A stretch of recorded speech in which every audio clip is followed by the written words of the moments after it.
Pues buenas tardes, yo soy Ignacio Muro. Estas jornadas han sido hasta ahora presentadas por Marcos. Lo que me ha estado un poquito pachucho últimamente, pues he tomado yo las riendas de esta última presentación. Sencillamente para presentar la plataforma y para presentar el sentido de los coloquios que estamos haciendo y los planes de trabajo que llevamos. Nosotros somos un grupo que llevamos trabajando prácticamente ya 4 años para intentar reverdecer todos los debates y sintetizar todas las experiencias de lo que es participación de los trabajadores. Hablar de empresa inclusiva en este momento. No se oye bien, ¿eh? ¿No se oye bien? No. ¿Hay algún problema con tu micrófono, quizá, sí. Ignacio? Un poco bajo.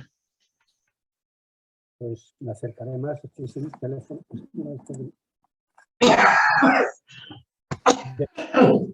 Ahora, ¿me oís mejor? Acércate más al micrófono. Vale. Decía que soy Ignacio Muro, presidente de la democracia, de la Plataforma por la Democracia Económica, que llevamos 4 años trabajando los diferentes modelos de participación de los trabajadores, que no nos limitamos a una perspectiva puramente de gestión, sino también a todo tipo de lo que sería empresa inclusiva, incluyendo también, por supuesto, los planteamientos de economía social, ¿no? Hemos trabajado de muchos frentes. Ahora mismo llevamos este año centrándonos en lo que sería la crisis post-COVID, ¿no? En la crisis post-COVID, por un lado, es obvio que todavía, digamos, estamos sujetos a una crisis que van a afectar a pymes probablemente ante el 30 de junio, cuando se acaba, digamos, los paréntesis legales que están establecidos para que no cayeran empresas. Y nos parecía que cerrar el coloquio que hemos abierto viendo todas las perspectivas, desde la perspectiva institucional, desde la perspectiva del modelo de empresa, desde la perspectiva legal, cerrarla desde la perspectiva de los agentes, digamos, con la estrategia que pueden hacer los sindicatos o qué hacen los sindicatos en esta coyuntura respecto a las otras experiencias para lo que son recuperación de empresas. En recuperación de empresas que tienen sentido de crisis, pero que también tiene sentido de continuidad. Lo que viene probablemente es un futuro marcado por el envejecimiento de los trabajadores, pero también de empresarios y de muchos proyectos, y habrá oportunidad para salvar empresas, digamos, que haya una continuidad que tenga que ver con las posiciones de los agentes. Dicho esto, nosotros estamos trabajando, ahora mismo estamos trabajando en un libro sobre una empresa de todos, la participación del trabajo, que es un libro que saldrá probablemente en abril, mayo. Haremos presentaciones por Valencia, Bilbao, Barcelona, Sevilla, Madrid, y estamos preparando también un debate en el Congreso de los Diputados, que será el 27 de abril, una jornada que tendrá la perspectiva política, pero también académica y sindical, de puesta en común en lo que son los modelos y la participación de los trabajadores. Como veis, nos movemos en todos los frentes y los coloquios con este formato que estamos viendo, pues es el formato que ha llenado prácticamente nuestra actividad durante el año 21 y 22. Sin más, yo creo que ya dejo la palabra a Juan Pedro Velázquez, representa a Alternativas Económicas, que es una revista, además, cooperativa, y que es el que nos ha apoyado en todos los coloquios y ha servido de coordinador y moderador. Sin más, les doy la palabra y os agradezco muchísimo que os habéis apuntado y que estéis participando en este debate. Juan Pedro. Juan Pedro. Activa tu micrófono, Juan Pedro. Sí, se me oye. Sí, es que no he perdido de pronto la imagen. Buenas tardes a todos. Gracias, Ignacio, gracias, Pepe, gracias a la Plataforma por la Democracia Económica y a FEBECTA por contar una vez más con Alternativas Económicas para moderar este coloquio. Mi nombre es Juan Pedro Velázquez Gacelo y soy periodista de Alternativas Económicas, que para quienes no la conozcan es una revista mensual editada por una cooperativa y que se financia fundamentalmente con las aportaciones de los lectores mediante la suscripción. os animo a todos y a todas a echarle un ojo a la revista y a suscribiros si os gusta y así apoyar nuestro proyecto de periodismo independiente. Hoy, dentro de este ciclo dedicado a nuevos modelos empresariales en el contexto de la COVID o del periodo post-COVID, vamos a hablar del papel de los sindicatos en la recuperación de empresas. Para ello están con nosotros esta tarde Gemma Fajardo García, que es profesora de Derecho Mercantil de la Universidad de Valencia, que ha trabajado en cooperativas de trabajo asociado y en sociedades laborales. Gemma ha asesorado a muchas de ellas y participó en la redacción de la Ley de Sociedades Laborales. También ha participado en un informe presentado ante el Parlamento Europeo sobre la participación de los trabajadores en las empresas. Gemma nos habla esta tarde desde Puzol, en Valencia. Gracias, bienvenida Gemma, gracias por estar esta tarde con nosotros. Gracias, Juan Pedro. Josep Lavinia es miembro de Comisiones Obreras y secretario de la Asociación de Sociedades Laborales y Economía Social de Cataluña, ASECAT.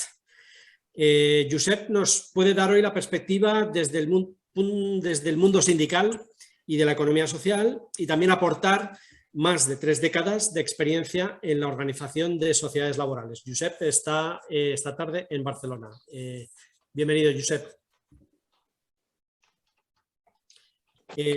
Me gustaría, que este coloquio fuera principalmente una conversación entre vosotros dos y que yo tenga que intervenir lo menos posible. Lo haré pues cuando vea que nos estamos o os estáis extendiendo demasiado en algún tema para reconducir la conversación y tratar algunos de los puntos que tenemos preparados para esta tarde.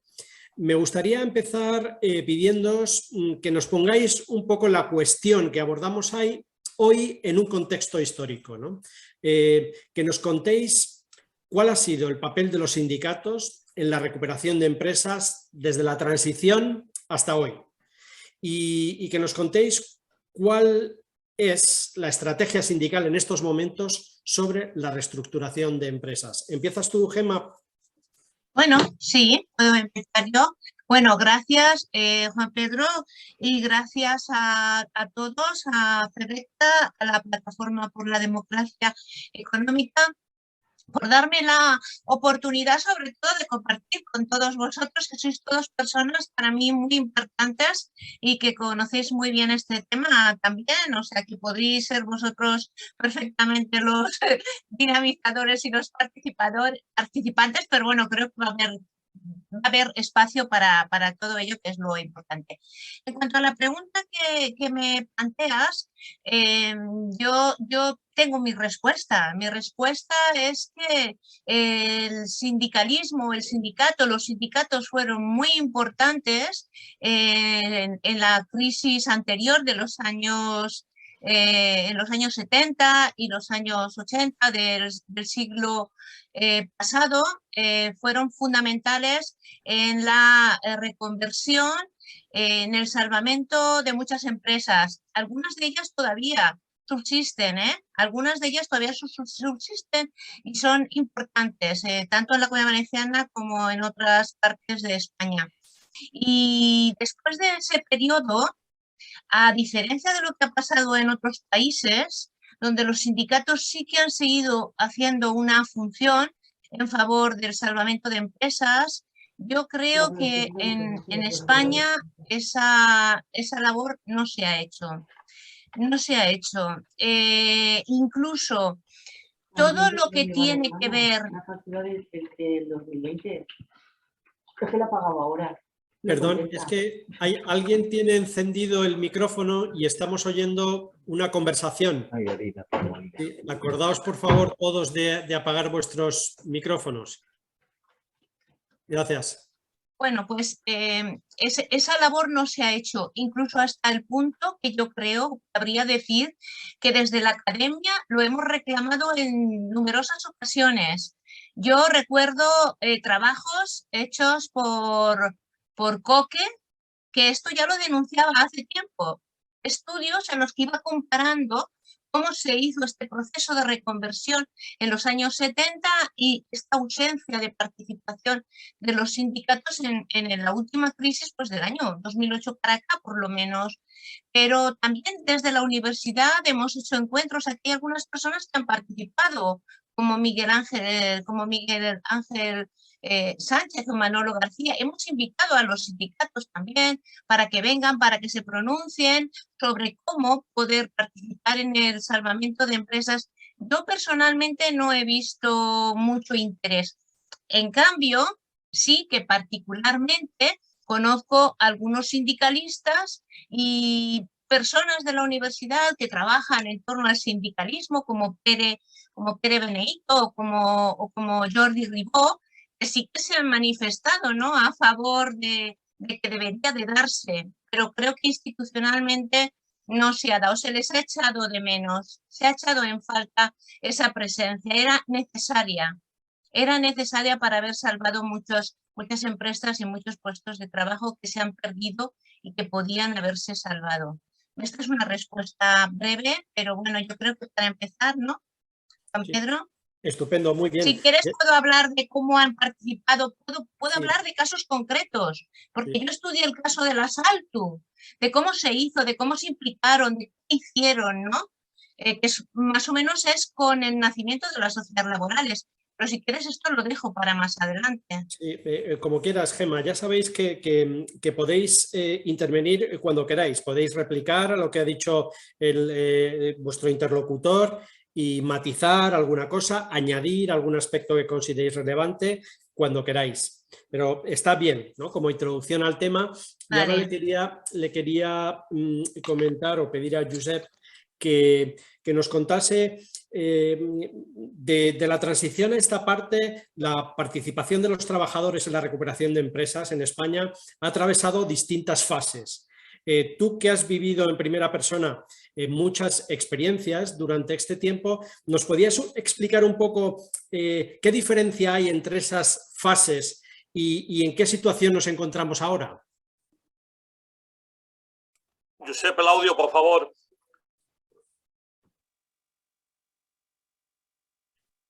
Josep, no te... Bueno, buenas tardes. Hola. Gracias por la invitación. Creo que todos los que estáis aquí sois personas que conocéis perfectamente el tema y bueno, encantado de que de que contéis conmigo para hacer la aportación que pueda en estos casos. Bueno, yo creo que cuando hablamos aquí de la economía social, estamos hablando de la economía social y la participación sindical desde la transición hasta ahora. Nos olvidamos de los 40 años que hubo de dictadura. Hablando de esto, hay una serie de franjas que son muy significativas. La primera, como se ha dicho, es de los años 70 y 80, en la que los sindicalistas son los que impulsan la economía social. Es una situación en un contexto de crisis económica global dentro del Estado español y las empresas que están en crisis, muchas de ellas con abandono directo de los empresarios, son recuperadas por los sindicatos. Yo diría que no tanto por una convicción de hacerlo, sino por una necesidad. En una situación de crisis, difícilmente los trabajadores podían encontrar trabajo fuera de su empresa. Y a partir de esa necesidad se empezó a generar este movimiento. Este movimiento, y yo siempre digo que generó dinámicas externas un poco contradictorias, ¿no? Por un lado, los sindicatos en un principio lo impulsaron, pero más que los sindicatos fueron los dirigentes sindicales como tales. Fueron los dirigentes en cada sitio que impulsaron este movimiento. Y esto generó un cierto recelo en el conjunto de las organizaciones sindicales. Fue un recelo general en la sociedad con este movimiento. En plan anecdótico, diríamos que cuando empezó este movimiento, pues el gobierno en aquel momento pues, se asustó un poco diciendo a ver qué está pasando, los empresarios también, la banca también, los sindicatos también, diciendo a ver si estos trabajadores se vuelven empresarios y se desafilian y nosotros nos metemos aquí en una aventura de gestión empresarial de futuro incierto. Fue una situación un poco, por así decirlo, de desconfianza desde el exterior. Pasó el tiempo, los sindicatos vieron que los trabajadores seguían perfectamente afiliados, La banca vio que estos nuevos empresarios funcionaban como cualquier empresa y funcionaban mejor, porque además con todas las restricciones que tenían, no sabían de los trapicheos de antiguos propietarios y en este sentido eran más cumplidores económicamente. Y los empresarios en general vieron que el tema estaba muy controlado y que pues no había problema, compraban y vendían como todo el mundo y bueno, se podía tratar con estas nuevas empresas. Por otra parte, el gobierno también en aquel momento comprendió que era más fácil dar ayudas para estas empresas y que los trabajadores estuvieran trabajando y cotizando dentro de las empresas que no en la calle, con todo lo que representaba. Por lo tanto, yo pienso que esto fue un primer momento y esto generó también dentro de los sindicatos una situación, por un lado, de aceptación de esta nueva realidad y por otro, una controversia de si esto era realmente el papel que tenían que hacer los sindicatos. Esto también comportó que estos movimientos tuvieran una mayoría de edad y se organizaran como tales a niveles territoriales, a niveles estatales, tanto las cooperativas como las sociedades laborales, y siguieran avanzando. Cambió el ciclo económico y esto hay que tenerlo en cuenta. Ya no era un momento de crisis después generalizada de empresas. Esto había pasado. Las grandes reconversiones de estos sectores, que fueron del textil, de todo lo que era el metal y otros sectores, esto había pasado. Y en esta nueva situación, los sindicatos y también un relevo generacional que se fue produciendo fueron olvidando esta experiencia. La fueron olvidando lentamente. Hasta la situación actual, que podríamos decir que hay una ignorancia generacional absoluta de este pasado. Pero vamos a ver. Yo creo que por el medio también hubo una relación sindical con la mayoría de edad de estas organizaciones importante. Hubo relación importante. No hay que olvidar que la economía social entró dentro de lo que fueron los acuerdos de formación, el Forcem de la época, de la mano de los sindicatos. Fueron los sindicatos que primero apadrinaron a la economía social para que formara parte de lo que eran los fondos de formación y después facilitó que entraran, por decirlo así, por motu propio, con silla propia dentro de la mesa de negociación. Por lo tanto, la relación existía de una manera cordial, pero no desde el punto de vista militante que habían tenido las organizaciones sindicales en cuanto al impulso y creación de empresas. Ahora estamos en un punto de crisis otra vez, en el que yo diría que se está reencontrando la economía social como el movimiento sindical. Prueba de ello es que aquí en Cataluña hemos hecho acuerdos directamente con las principales organizaciones sindicales. Comisiones Obreras en concreto ha creado ya una responsabilidad concreta dentro de su dirección para la economía social. Lo mismo ocurrirá ahora con la Unión General de Trabajadores. Y yo creo que este reencuentro se produce ahora, pero de manera diferente. Ya no es una situación tan acuciante de crisis de empresas o de grandes empresas, la hay, pero ya no es la misma visión sindical. Los sindicatos ahora, cuando hay una situación de crisis, no se plantean en primer término la toma de la empresa o la continuidad de la empresa. En todo caso, solo plantean esto en tercero o cuarto lugar, pero no de manera generalizada. Y yo lo achacaría, digamos, a que hay un vacío de memoria histórica y generacional. Como anécdota diría que una persona pues, sindicalista me decía, es que no encuentro ninguna información de esto en Internet. Bueno, es difícil porque todo lo que se publicó en aquella época no está digitalizado, está en los archivos o está en los libros, hay que ir a las librerías. Y esto es un problema, ¿no? De que hay mucha literatura sindical escrita sobre esto, hay libros publicados, pero que, en fin, hay que leerlos, hay que leerlos. Muy bien, gracias, Josep.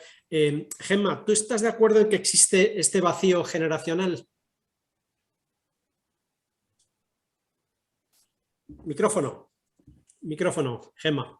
De colaboración, ¿no? Sí, sí. Bueno, yo me estaba refiriendo más, como estamos hablando del tema de la recuperación de empresas, estaba centrándolo más en ese tema. que no necesariamente es colaboración con la economía social. Aunque Sí, sí, que es verdad... a eso vamos a pasar después. Ah, vale, vale. Sí, sí, terminando un poco con este contexto histórico, hacía mención, Josep, que existe un vacío generacional porque ahora las personas jóvenes no conocen la experiencia que sí hubo en los años 70 y en los años 80 de participación de los trabajadores en la recuperación de empresas. ¿Tú crees que existe, que ha existido ese vacío generacional y en este caso, ¿qué se puede hacer para llenarlo? Yo, mira, la información y la formación sobre el tema no se ha dejado de dar. Yo estoy en la universidad. Y esa información la damos. La doy yo, la dan en Valladolid, en Córdoba, se da en Barcelona.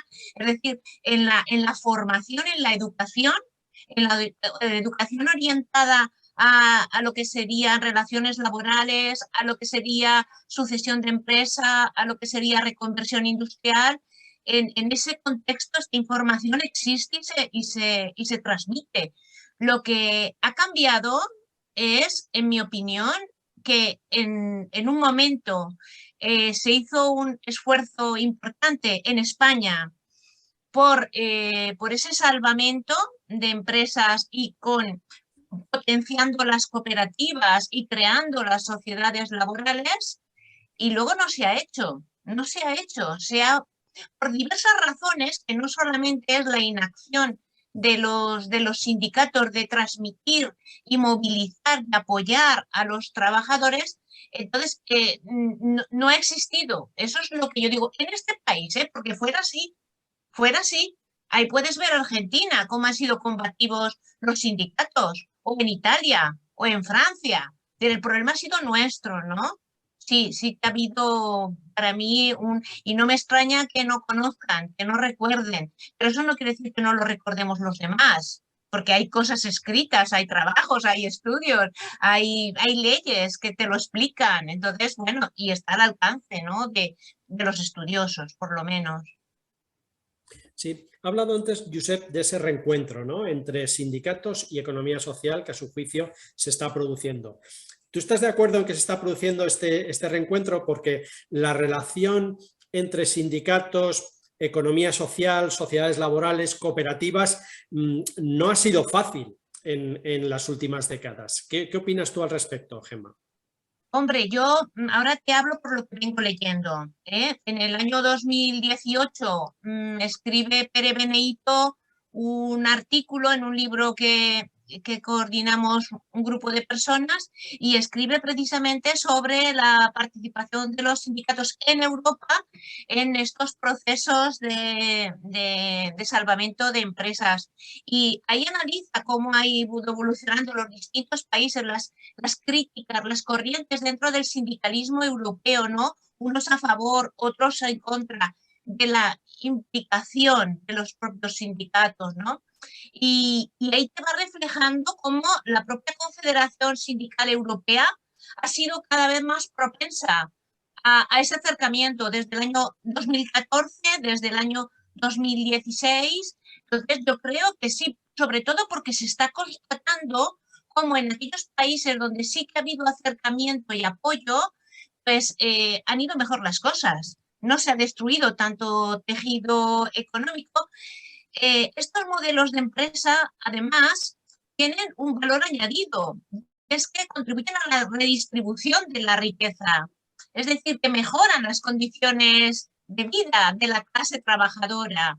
Entonces, esto también es positivo si lo que queremos es mejores condiciones de vida para la sociedad, además de conservar los puestos de trabajo. Yo quiero creer que sí. Pienso que este coloquio de hoy y lo que está haciendo Josep, que nos está contando en Cataluña, va en esa dirección y coincide con lo que yo he estado leyendo de personas sindicalistas. He puesto el caso de Pere Beneyto, pero también en otro libro del mismo año escribía, lo he citado antes, Jordi Ribó, y también manifestando esa tendencia hacia esa aproximación. Por tanto, diríamos, sí que coincide, pero no lo veo todavía, no lo veo claramente, ¿eh? Ojalá sea así y quiero creer que lo sea, porque hace falta, es que hace falta mucho. Y sobre todo en estos momentos en que tenemos una reforma de la ley concursal, en el que va a terminar la moratoria para la solicitud del concurso. Es que tenemos mucha tarea por delante y es muy importante que colaboren los sindicatos en esta tarea de salvar puestos de trabajo y de salvar empresas, porque los trabajadores solos no lo pueden hacer. Necesitan el apoyo de sindicatos, del Estado y, en fin, de FEMECTA también, o de las sociedades laborales, de todas las organizaciones que tienen interés en ello. Josep, ¿tú no crees que ha habido por parte de los sindicatos recelo hacia la economía social, hacia las cooperativas, hacia las empresas autogestionadas por los trabajadores? Hombre, ha habido algo más que recelo, ha habido choques en algunos sitios y en algunas empresas, ¿no? Choques directos, abiertos, entre la visión sindical y la de las empresas. O sea, no solamente recelos, ha habido de todo. Y esto es un camino pues que tiene sus pros y sus contras, ha tenido en algunos momentos, ¿no? Por lo tanto, no es una cosa fácil. De todas maneras, yo os insisto en una cosa, es decir, yo creo que ha habido un camino de estudio importante y de trabajo muy bueno sobre la teorización de todo lo que es la economía social, pero el tejido de economía social, la base como tal, por así decirlo, ha sufrido los embates de toda la crisis económica y de toda la idea, por así decirlo, del que ha significado el liberalismo en estos últimos tiempos. En estos últimos tiempos también los sindicatos han sufrido fuertes crisis internas. Por lo tanto, eso también influye en toda su acción exterior. Hemos tenido pues, la última reforma laboral del PP, que fue un duro golpe para la capacidad de negociación de los sindicatos. Por lo tanto, todo esto ha influido en esta época, ¿no? No ha sido fácil desde la óptica sindical hacerlo. Pero yo sí insisto en lo que esto ha comportado a nivel de relevo, por así decirlo, generacional. Yo pienso que ha habido una parte, por así decirlo, nueva, que se incorpora con ganas de hacer cosas, pero sin memoria, por así decirlo. Y hay que refrescar esta memoria y aprovechar este nuevo impulso que hay en estos momentos para que esto, por así decirlo, avance más. Yo creo que hay que buscar la ventaja, por así decirlo, de la desmemoria, de que no hay vicios, de que no hay memoria ni de lo bueno ni de lo malo, por así decirlo, y refrescar la parte buena, la parte positiva. Y además yo pienso que en estos momentos hay muchos, por así decirlo, en fin, se ha elaborado mucho sobre la economía social, se ha hecho mucha cosa teórica, de prácticas que se pueden expresar, etcétera, y es un buen momento para volver a tejer estas complicidades. De todas maneras, también hay otro tema que es la evolución propia de los sindicatos. Los sindicatos avanzan más en una mentalidad más global hoy en día, no solamente reivindicativa y resistencial, sino también en una mentalidad más de conseguir bienestar en general para la población, ¿no? Y esta nueva mentalidad sindical yo pienso que también favorece este nuevo, por así decirlo, no diría reencuentro porque estábamos allí, pero sí este nuevo impulso en las relaciones. ¿Nos podrías dar algún detalle de esos proyectos en los que estáis trabajando en comisiones en Cataluña para impulsar este acercamiento entre sindicatos y economía social? Bueno, de entrada ya se ha creado una comisión dentro de Comisiones Obreras, una responsabilidad política, con la cual ya se está intentando hacer dentro del propio sindicato pedagogía, dentro de todas su organización, por sectores, por territorios, sobre la posibilidad de las empresas en crisis que vayan avanzando en una visión, en los líderes sindicales no solamente reivindicativa, sino también propositiva, de poder realmente plantear la alternativa de hacer propuesta, de hacer la continuidad laboral. Gemma lo ha dicho muy claro antes, es decir, vosotros lo sabéis perfectamente, las sociedades de economía social generan digamos, un impulso democrático en el territorio, no se deslocalizan, generan una buena energía y normalmente pues, enraizan a la población en el territorio. ya que todos viven más o menos cerca del lugar de trabajo. Por lo tanto, todos estos condicionantes, o estos factores a favor, yo creo que son favorables en estos momentos. Muy bien. Gemma, me gustaría que hablásemos, que nos dieras tu opinión sobre la sucesión de las empresas. Paralelamente al envejecimiento general de la población en España, también se está produciendo un envejecimiento en la propiedad y en el accionariado de muchas empresas. Muchos empresarios se están jubilando o fallecen y la sucesión se plantea como algo difícil. ¿Qué papel crees tú que pueden desempeñar los sindicatos para facilitar que los trabajadores puedan sumarse a estos procesos y participar o incluso hacerse cargo de la gestión de las empresas? Vale, pues mira, es un tema que me gusta mucho, que me preguntas, porque efectivamente es un problema y es un problema muy generalizado en este país, muy, muy generalizado. Es decir, la mayoría de las empresas de este país son empresas de autónomos o son pymes. Es decir, son empresas que tienen detrás 1, 2, 3 personas y muchas de esas personas han estado y estarán en breve pues en época de abandonar. Yo lo que estoy viendo es que cuando llega uno a la edad de jubilación, cierra la empresa. Eso lo estoy viendo de manera muy, muy a mi alrededor, muy presente y me da una pena tremenda. De hecho, tengo pensado hacer algo para ver qué se puede hacer con prácticas desde la formación profesional. Estas cosas no se pueden improvisar, estas cosas hay que prepararlas. Y sabemos que esto está pasando y va a pasar más. Por tanto, lo que tendríamos que hacer es preparar para que cuando llegue este momento que va a llegar, y podemos incluso calcular cuándo va a llegar, pues haya habido una transición en favor de los trabajadores. Sería la fórmula, si los trabajadores quieren, podría ser la fórmula mejor para el mantenimiento de la empresa y de los puestos de trabajo y de esa empresa y esa economía en ese territorio, ¿vale? Porque también la comunidad se beneficia de que las empresas estén abiertas, no solamente los trabajadores. Y además, en la persona que se jubila, diríamos que obtiene con antelación el precio, porque planificándolo y programándolo se puede ir haciendo una transición poco a poco de la propiedad. Por ejemplo, a través de la venta de acciones o de participaciones, es la fórmula más habitual. Entonces, la persona que se va a jubilar también ve la jubilación con mucha más tranquilidad y seguridad, ¿no? Empieza a tener también dinero fresco que puede diversificar un poco de cara a su futuro. Es decir, hay muchísimas ventajas que se generan para trabajadores, para los propios propietarios, si se va planificando. Hace falta, por tanto, un plan, pero ese plan tendría que ir acompañado de medidas, como en cualquier país donde estos planes existen. Esto es un poco la línea de los ISOP, ¿no? Los ISOP tienen varios tipos, ¿no?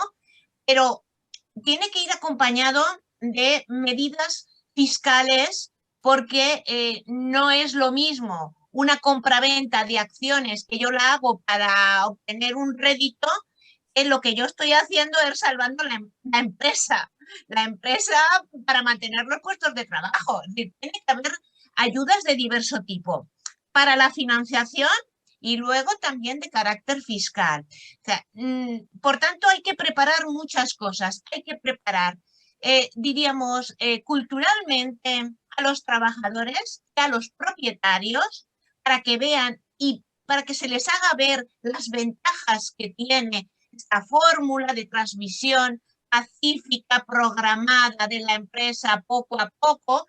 Oye, puede conservar el propietario la propiedad hasta el último momento, pero llegado el momento, los trabajadores ya tienen el control. Es decir, no tienen que hacer grandes desembolsos. lo han ido preparando poco a poco. Esto me parece que es la mejor solución, pero ya digo, tiene que venir acompañada. No es que sea necesario, pero desde luego es justo y muy justo que venga acompañado de medidas de carácter fiscal, tanto para el trabajador que compra las acciones como para el empresario que las vende, ¿eh? Y bueno, pues financiación, ex proceso para este proceso, pues también existe en otros países, con lo cual creo que también se podría reivindicar aquí. Sí, me gustaría luego preguntaros por la cuestión de la financiación, que es muy importante. Josep, ¿cómo pueden los sindicatos facilitar un poco la participación de los trabajadores en la sucesión de estas empresas? Bueno, vamos a ver, yo estoy muy de acuerdo con lo que ha dicho Gemma en estos momentos, ¿no? Pero, a ver, estamos hablando mayoritariamente no de pymes en el sentido europeo, sino de micropymes, de microempresas estamos hablando. Y ahí es uno de los problemas sindicales. Los sindicatos no llegan a la mayoría de microempresas. Donde está la falta de afiliación sindical justamente está en la microempresa. Por lo tanto, esto es un problema más cultural, global, si queremos abordarlo, que no directamente de incidencia sindical. Ahí yo sinceramente creo que no llegan por afiliación sindical. No se llega. Yo creo que en esto pues es un tema cultural de ver cómo se avanza ahí en estos temas, ¿no? Globalmente, pero pienso también que hay un problema muchas veces en muchas empresas que cierran, y es el tamaño. Las empresas de poco tamaño, de muy poco tamaño, muchas de ellas están en los últimos suspiros, es decir, no son viables directamente y aguantan hasta la jubilación de sus propietarios. Eso también hay que verlo. Y este es un problema también para la economía social, el tamaño de la empresa para poder sobrevivir. Hay algunas que por todos los efectos que hay ahora de todo lo que ha sido la deslocalización o desregularización o externalización de servicios, pues tienen la opción, por así decirlo, de hacer su vida económica, tienen su nicho económico. Pero es complicado esto muchas veces en la sucesión, porque los propios cambios tecnológicos y de las formas de comercialización y de actuación de las grandes empresas derriban directamente sectores enteros de microempresas. Desaparecen. Gemma, ¿querías comentar algo más? Sí, claro, es que hemos tocado un punto clave. Un punto clave. Nuestros trabajadores están mayoritariamente en pequeñas empresas, en pymes, que son el tejido de este país, no es de grandes empresas. Es de pymes y pequeñas, efectivamente. Microempresa, creo que son menos de 10 trabajadores, ¿no? O 5, no me acuerdo. Entonces, es verdad que son pymes en este país y autónomos, pero no dejan de ser puestos de trabajo y no dejan de ser empresas. Yo no diría que la mayoría son empresas que están a punto de cerrar porque no funcionan, ¿eh? No, las que yo veo sí que funcionan y podrían funcionar si cuando se jubila la persona hubiera alguien al frente, ¿vale? Es decir, eso no, nunca me voy a plantear la sucesión de una empresa inviable. Si yo me planteo la necesidad de recuperar es porque son empresas viables, ¿eh? Han tenido problemas financieros o problemas puntuales de mala gestión, que yo creo que es la mayoría, pero si son problemas más gordos que son inviables, no nos planteemos la recuperación. Pero ahí está la cuestión, es que yo creo que, en fin, los sindicatos, esta es una crítica que yo hago, creo que deberían de adaptar sus finalidades a un entorno más actual y más conforme con el tejido y con los trabajos que hay en este país. Es que, claro, grandes empresas o empresas públicas y ya está, ¿no? Es decir, bueno, están ahí, sí, están ahí, pero y la mayoría de los trabajadores no están allí. Y los que necesitan recuperar empresas no están ahí. Si vemos los índices que ha publicado el Instituto Nacional de Estadística y el Colegio de Registradores con respecto al año 21, no me lo sé de memoria, además con esta oscuridad no puedo ni leerlo, que lo tengo aquí, pero es muy pequeña el porcentaje de grandes empresas que han cerrado o están en concurso. La gran mayoría son microempresas, la gran mayoría, y pymes, ¿eh? Entonces, claro, ¿quiénes necesitan recuperarse? Las grandes, no, es el resto del tejido. Entonces, ahí es donde yo creo que el sindicato cobraría sentido si tuvieran esa otra visión de salvar puestos de trabajo. No puestos de trabajo que ya están garantizados, ¿no? Porque están en la administración pública o es una gran empresa que tiene muchos recursos y muchas delegaciones y que han sorteado muy bien la crisis, ¿no? Gracias a las exportaciones, gracias a, pues eso, a la externalización, entre otras cosas, de sus servicios. O sea, sí, hemos tocado en un punto crítico, en el que yo creo que ahí tenían que modernizar. Yo le llamo modernizarse los sindicatos. Otro pensará que es pervertirse, pero que sea más útil a los trabajadores, ¿vale? Sí. Lo dejamos ahí. Josep, ¿modernizarse o pervertirse?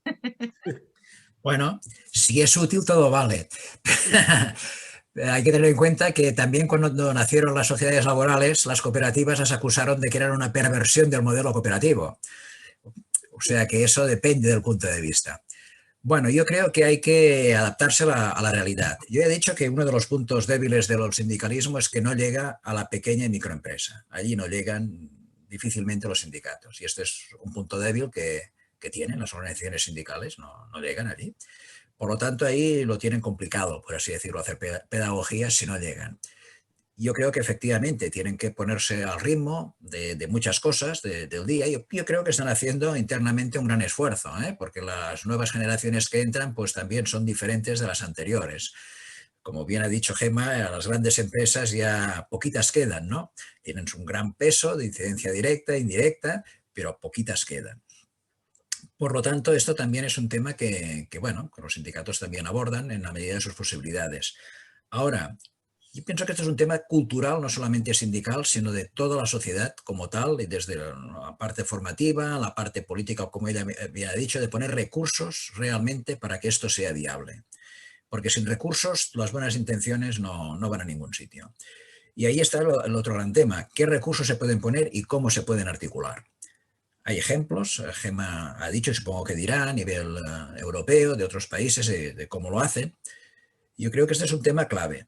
Y yo no diría tanto modernizarse, sino simplemente, a utilizar una palabra una traducción así como de ponerse al día, ¿no? Un ayornamiento, ¿no? Ponerse al día de lo que hay en la sociedad actualmente, que es lo que creo que intentan, en la medida de lo posible, hacer no solamente los sindicatos, sino toda la sociedad. Muy bien. Gemma ha mencionado antes el tema de la financiación, de los procesos de participación de trabajadores en las empresas.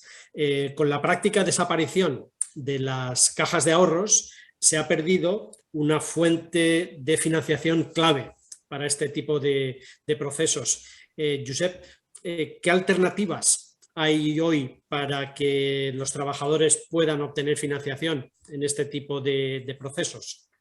Yo haría la misma pregunta, ¿qué alternativas hay? Bueno, pues realmente ahora lo que es la economía social, la fuente máxima que tiene de financiación es la capitalización de las prestaciones de desempleo en el pago único. Esta actualmente es la máxima, por así decirlo, que tiene de fuente de financiación. Por lo tanto, es muy débil, hay que tenerlo en cuenta, es la aportación que hace directamente cada persona en su empresa. Hay intentos desde la propia economía social de hacer entidades financieras como FIARE, como COP57. Bueno, hay intentos para hacerlo, pero es complicado, se parte de una situación de debilidad directamente. Yo pienso que aquí habría que buscar algunos instrumentos más válidos desde la óptica pública, entre ellos los sistemas de avales. A lo mejor no es tanto el crédito, pero como sí el sistema de avales para las empresas, para que puedan hacer ciertas actuaciones. Yo pienso que esto es un tema que, desde la administración pública no se toca desde hace tiempo y veremos ahora si hay capacidad de poner medidas directamente, ¿no? Pero no hay financiación, no puedes decir que hay líneas directas de financiación de manera regular para la economía social. No existen. Todo lo que existe ahora es de financiación, como he dicho, alternativa, en base, a organizaciones como FIARE o como COP57, que han nacido de los propios movimientos, por así decirlo, de economía social. Y a partir de aquí es lo que hay, el desierto. Gemma. Sí, bueno, yo lo que hago es ver, analizar qué hay en otras partes y por qué no lo tenemos nosotros, incluso qué hemos tenido nosotros y hemos perdido. Porque, fijaros, ese Fondo Nacional de Protección al Trabajo que existía en la época de Franco, pero ese es el que ayudó a crear muchas cooperativas durante muchos años y las primeras sociedades laborales. Eso era una garantía, ¿no? Tenías ahí que facilitaban la financiación para crear estas entidades. Recuerdo en el año 92, eso no sé si os acordaréis, que se creó Ecos Capital Riesgo, una sociedad de capital riesgo de la economía social. Digo yo que fue el año 92 porque se creó a la par que CEPES y ocupaban el mismo edificio y todo en Madrid. Ese tipo de institución pues es fundamental para un sector como la economía social.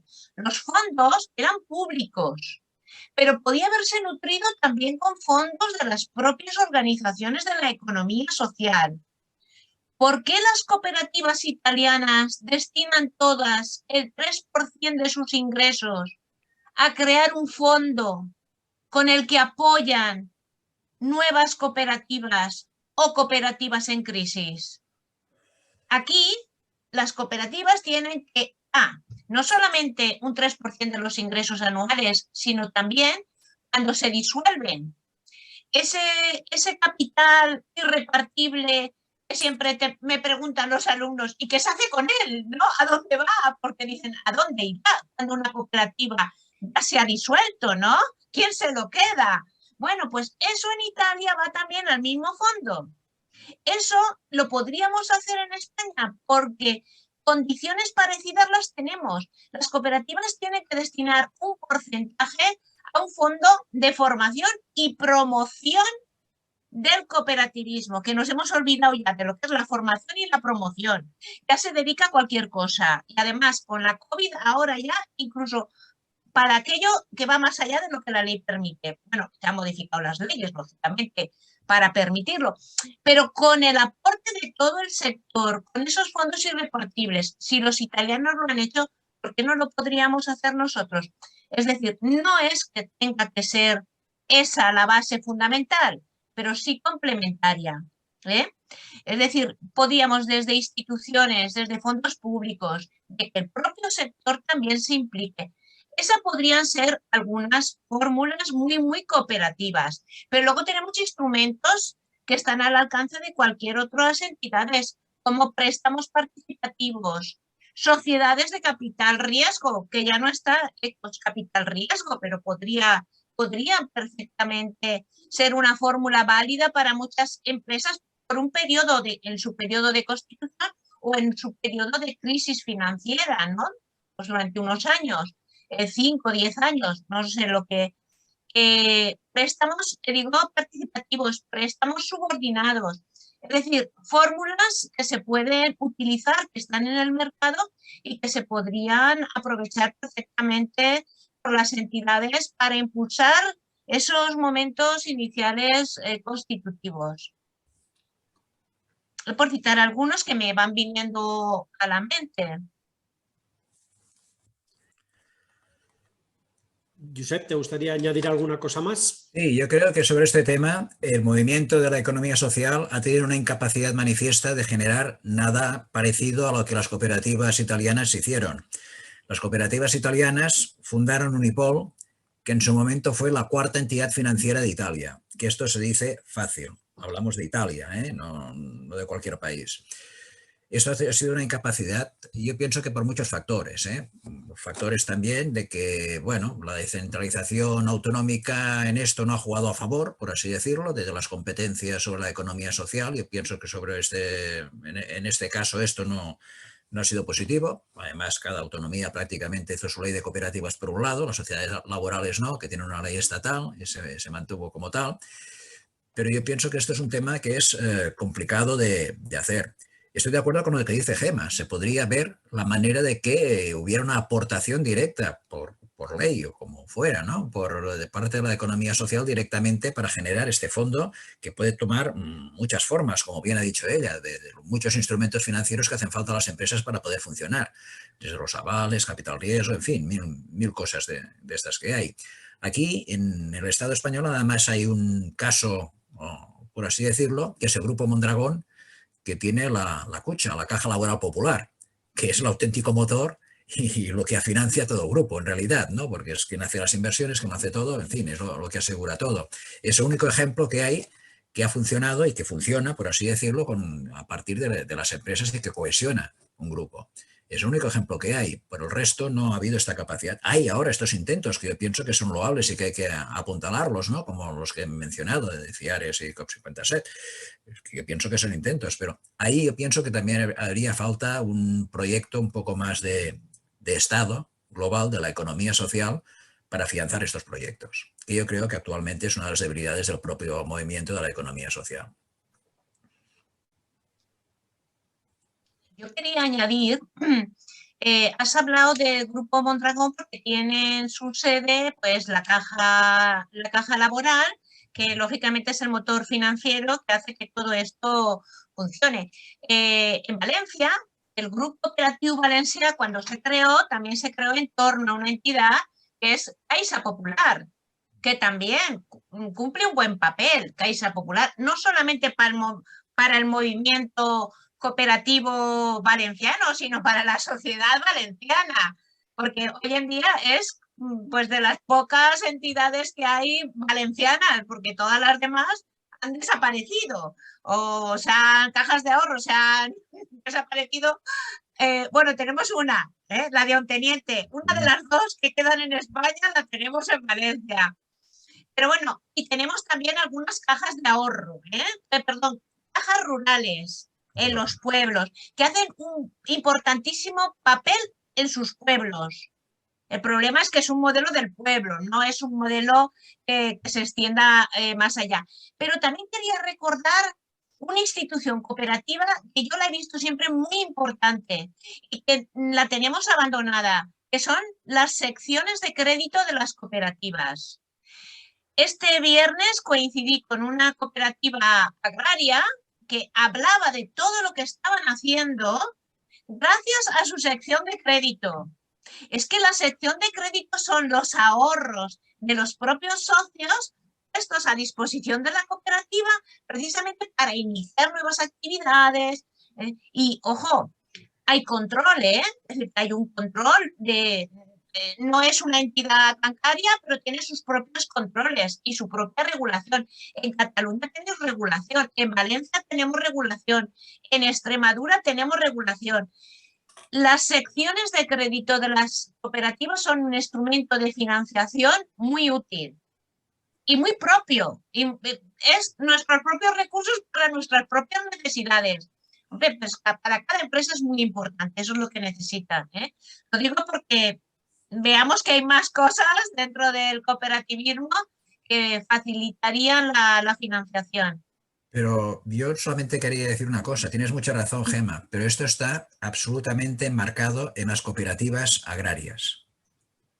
Y de allí no pasa, no han dado el paso más allá en general de lo que son las secciones de crédito de cooperativas agrarias, no han avanzado mucho más de su entorno, por así decirlo. Porque no se ha querido poner en marcha, que no hay obligación de que sea, no es un recurso exclusivo de las cooperativas agrarias. Oye, lo podrían tener todas las empresas lo podrían tener y muchas los tienen, son sus propios recursos que tienen con sus propios clientes, ¿no? Que le van generando un flujo que no dejan de financiar, no dejan de financiar. Hay cooperativas que se siguen financiando también con el capital de los socios, grandes cooperativas. Bueno, oye, pues una sección de crédito cumple esa función y puede estar en cualquier tipo de cooperativa. Entonces, que lo hayan aprovechado solamente las agrarias no quiere decir que no lo puedan aprovechar las demás, Y yo creo que habría que contar con ello. Muy bien, llevamos casi una hora de conversación y me gustaría introducir un tema más antes de dar la palabra a los asistentes, que ya veo que hay algunos que quieren intervenir. Yo quería plantear el tema siguiente. La digitalización de la economía ha traído consigo la aparición de nuevos modelos de empresas que están asumiendo servicios externalizados por las grandes compañías, desde la contabilidad, el marketing, pasando por la consultoría, ingeniería y muchas otras actividades. Estos nuevos modelos de empresa han cambiado las relaciones laborales y también han introducido nuevos elementos cuando se trata de que los propios trabajadores participen en la salvación de estas empresas. A vuestro juicio, ¿cómo han cambiado estas nuevas empresas, esa posibilidad de que sean los trabajadores quienes se hagan cargo de la empresa en procesos de recuperación? Gemma. No, yo no te he entendido bien la pregunta, ¿eh? No te he entendido que los propios socios se hacen cargo de la recuperación. Porque... Sí, del tema que nos trae hoy, que es la participación sindical en procesos de recuperación de empresas, también ha cambiado por la aparición de este nuevo modelo de compañías fruto de la externalización de actividades por parte de las grandes empresas. Sí, y mi pregunta era esa, o sea, a vuestro juicio, ¿qué ha cambiado? O si ha hecho más fácil, más difícil la recuperación de empresas con este nuevo modelo de empresas de servicios que también ha cambiado un poco las relaciones laborales. Hombre, entiendo que si son fruto de la externalización, para la empresa habrá supuesto una mejora económica porque reduce sus costes. Es así, ¿no? Lo que yo entiendo. Externalizas determinados servicios, ya no asumes el coste y mantenimiento de los mismos. Eso para esa empresa, desde luego, supone una medida de alivio, claro, sí, sí. Ahora, pero no me refería, perdona. El problema lo tienen ahora la empresa externalizada, porque, claro, es dependiente totalmente de esta empresa. Y eso en principio no está mal, pero tendrán que ir pensando en diversificar, porque no es bueno que una empresa sea dependiente de ninguna otra ni de nadie, ¿no? Porque no tiene autonomía. Entonces, en principio, para ella puede estar bien porque han salvado sus puestos de trabajo, pero no es la situación ideal el mantenerse así, ¿vale? Entonces tendrán que ir pensando en tener más clientes, para que nos entendamos, ¿no? Trabajar para más empresas. Sí. Bueno, esto es una realidad que vamos viendo desde hace muchos años, ¿eh? Sí. Ahora, a lo mejor por el tipo de actividad económica, por la digitalización, porque en la digitalización yo lo que creo que entraña son muchos costes de personal con formación cualificada, que es difícil de encontrar, ¿eh? Aunque es verdad que sale mucha gente con esta formación, pero como pueden trabajar desde cualquier parte, pueden trabajar para cualquier empresa de cualquier parte del mundo. Y ese es un problema. Y además pueden estar trabajando en España, que se vive muy bien, para compañías internacionales. Eso es muy habitual hoy en día, entre la gente que trabaja en estos sectores. Todo tiene sus problemas. Entonces, bueno, creo que ha sido bueno para la empresa porque le ha permitido reducir costes. No veo en principio que sea malo para estos profesionales, porque además entiendo que son profesionales por el tipo de calificación requerida, marketing, contabilidad, ingenierías, informática, son profesiones, diríamos, bien, ¿no? Que pueden ganarse la vida perfectamente.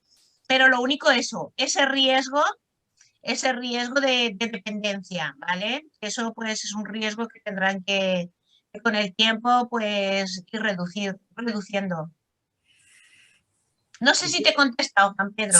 Sí. Le quería preguntar a Josep, en este tipo de empresas nuevas, digitales principalmente, ha disminuido, corrígeme si me equivoco, la participación sindical, ¿no? La afiliación sindical. Estas empresas que dices generalmente son de nueva creación Y son de nueva creación, las externalizadas, las nuevas que salen como fruto de la externalización. Algunas son con personal interno, pero la mayoría son de nueva creación. Y estas se crean con personal muy cualificado que no tiene nada que ver con digamos, con la tradición sindical. Es personal nuevo, que sale directamente de la universidad, sin afiliación sindical alguna, y que a mí me sorprendió la primera vez de hace años que apareció una de estas empresas en la que decían que querían hacer una sociedad laboral no tanto por la participación, que lo era, los socios, sino porque era la mejor manera de blindarse ante cualquier intento de compra o de venta de la empresa. O sea, aparecía una nueva mentalidad en la economía social en la cual por así decirlo, los tradicionales no habíamos ni siquiera pensado en esta posibilidad de que esto era una manera de blindarse como empresa. Claro, esto también es un elemento a tener en cuenta, ¿no? Esta nueva mentalidad en todo diferente. Y yo creo que en realidad estas empresas, Gemma lo ha dicho, tienen un gran riesgo de que si tienen una dependencia de una sola empresa están, yo pienso que con muchos problemas, porque esto quiere decir que también cada vez van a tener unas peores condiciones contractuales porque no pueden, por así decir, moverse donde están, y esto lo sabe muy bien la gran empresa. Pero al mismo tiempo, las que se crean con una gran capacidad tienen lo que ha dicho ella también muy bien, la capacidad de interrelacionarse con otras muchas empresas en cualquier parte del planeta, ¿no? Y esto es una nueva situación que se plantea. Pero hoy por hoy, estas empresas yo creo que están absolutamente fuera de la órbita sindical. Mayoritariamente, ¿eh? Algunas no, pero... Muy bien. Pues nada, si os parece, podemos ir dándole la palabra a las personas que quieran intervenir, haciendo una pregunta o algún comentario, alguna pregunta dirigida a los ponentes. ¿Os parece, Ignacio y Pepe? Sí, ya Bruno creo que tiene una mano levantada. Si quieres, Bruno, preguntar. Sí, adelante, Bruno Estrada. Hola, buenas. Bueno, eran dos preguntas dirigidas, cada uno que conteste lo que quiera, pero una más dirigida a Josep y otra más dirigida a Gemma. A Josep porque me da la idea, yo también soy de comisiones obreras, pero tengo la idea de que tú has vivido más ese proceso de reconversión de finales de los años 80 en general, ¿no? A mí, por referencias que me han llegado de compañeros que lo vivieron, se dieron dos grandes polémicas, creo entender yo, en el mundo sindical con relación al cooperativismo. Uno era, como ya creo que lo habéis mencionado, el que los trabajadores dejaban de ser asalariados y, por tanto, el esfuerzo del sindicato luego no se recompensaba en términos afiliativos, ¿no? Porque esa gente salía del perímetro del sindicato. Y luego también en muchos casos hubo casos exitosos, y yo creo que se han mencionado de forma importante, pero también hubo muchos casos de fracasos, ¿no? Y con una generación de un malestar muy grande. Es decir, que en aquel momento hubo una posición sobre el tema del acceso a la propiedad, permitirme el término, un poco romántica, ¿no? Que la realidad económica pues muchas veces desbarató, y eso generó una pesadumbre, por así decirlo, ¿no? Y bueno, era saber si tú habías participado. Y luego a Gemma le iba a preguntar, también si quería comentar ese tema, pero he puesto en el grupo de chat unas ayudas directas que hay de la Diputación Foral de Guipúzcoa al acceso a la propiedad de las empresas por parte de los trabajadores. Es un programa que tiene en marcha, creo, me puedo estar equivocando, pero ya más de 10 años en Guipúzcoa, que en alguna jornada de la plataforma hemos invitado a un representante de la Diputación Foral para que nos lo explicara. Y bueno, ellos lo consideran un programa relativamente exitoso porque van incrementando el presupuesto año a año. En la convocatoria de 2020 tiene un presupuesto de 1 millón de euros y es directamente para financiar, para dar créditos a los trabajadores para que accedan a la propiedad de las empresas. Es verdad que ellos nos contaban que era una tipología de empresa muy vasca, muy guipuzcoana, ¿no? De una empresa, pues a veces empresa industrial de 100, 200 trabajadores en el que el propietario se jubila y no hay una continuidad de propiedad. Pero bueno, ver si es un tema que también en la Comunidad Valenciana crees que tiene sentido que se pudiera plantear y pudiera tener éxito. Muchas gracias por toda vuestra conversación que yo creo que ha sido muy interesante y nos abre pues muchas vías. Gracias. Adelante, Josep. Bueno, yo creo que lo que dice Bruno pues tiene su parte de razón muy importante. Es decir, con el cooperativismo hubo un choque directo porque los trabajadores pasaban a ser autónomos y el movimiento cooperativo consideraba que al ser autónomos, en aquel momento, con la legislación que había de cooperativas, que era absolutamente igualitaria, que fue lo que favoreció que crecieran las sociedades laborales, pues en aquel momento pues sucedía esto. Mientras que en las sociedades laborales, como los trabajadores seguían en el régimen general de la seguridad social, por lo tanto no eran autónomos, mayoritariamente seguían afiliados. Solamente yo aquí en Cataluña sé de una empresa que hubo un choque sindical brutal, pero dentro de los propios sindicatos, y que allí sí que se provocó una desafiliación. Pero en general en las sociedades laborales siguió la afiliación absolutamente dentro de los sindicatos. Y después, en cuanto al fracaso de las empresas, bueno, vamos a ver. Esto hay que verlo, yo pienso, con una óptica a veces diferente. Yo recuerdo una anécdota muy brutal que llegué a una empresa que hacía ya 10 años que era sociedad laboral, cerraban y lo estaban celebrando. Tal como lo digo, celebrando el cierre de la empresa. En una población, Santa Margarita de los Monjos, y era una de las principales empresas de la población. Me quedé atónito, pero en 5 minutos me pusieron, por así decirlo, sobre la realidad. Era una empresa donde el 80% de los trabajadores se jubilaba al mes siguiente. Cerraban la empresa llegando a la jubilación, como decían ellos, sin deudas. Los pocos que quedaban jóvenes los tenían recolocados. Habían hecho la reconversión blanda en aquella población sin ningún trauma. Habían cumplido la función social de una manera brutal. ¿Era esto un fracaso? Desde el punto de vista empresarial, podríamos decir que quizás sí, pero desde el punto de vista social, ¿un fracaso esto? No, yo no lo considero un fracaso. Hay que tener en cuenta que la mayoría de empresas que se crearon entonces eran empresas absolutamente descapitalizadas, muchas con una maquinaria obsoleta, que difícilmente, por así decirlo, sin grandes inversiones podían seguir adelante. El único capital que había era el capital humano. Bueno, un capital humano que esto, haciendo un paréntesis, con las empresas que en el primer momento se querían hacer, bueno, empresas y entidades de formación, los IESes y ESADES, que se quería hacer formación en las empresas, fue un fracaso total, ¿no? Por un simple concepto. Para estas empresas en aquel momento, los recursos humanos simplemente eran un coste variable, mientras que para este movimiento los recursos humanos eran el principal capital de la empresa. Y esta contradicción era brutal a la hora de por así decirlo, de hacer un entendimiento. Bueno, pero volviendo al origen, yo lo que decía es de que hay que ver también la función que cumplieron estas empresas. Algunas eran absolutamente inviables. Sin embargo, por la capacidad de los trabajadores de seguir haciendo su trabajo durante cierto tiempo, llegaron a este periodo de jubilación, con lo cual no fue tan traumático para aquella zona directamente. Una de las cosas que hay que estudiar también eran muchas de estas empresas, las edades que había en aquel momento en las personas que entraban en las sociedades laborales o que se convertían en cooperativas. ¿Cuál era su franja de edad? Y era elevada, visto con perspectiva. Claro, esto visto con perspectiva puedes hacer este análisis. En el momento actual, cuando cerraron una de estas empresas, pues lo mismo que yo cuando entré en aquella, lo veías como un fracaso empresarial. Pero socialmente, la verdad es que a mí, en algunos de estos casos, sobre todo en todo lo que fue la reconversión del textil, en todo el eje del Llobregat de Cataluña, yo creo que mayoritariamente cumplieron esta función social estas sociedades laborales. Esto no dice nada a favor, por así decirlo, de hablar de éxito empresarial. No, es cierto, pero hubo otras muchas que se reconvirtieron en más pequeñas y estas sí siguieron funcionando. Por jubilación, empresas que en un momento determinado tenían 200 trabajadores acabaron con 15 o 20 funcionando perfectamente. No sé si he contestado lo que me decías, ¿no? Pero bueno, no es una contesta, es simplemente una exposición de una realidad. Gemma.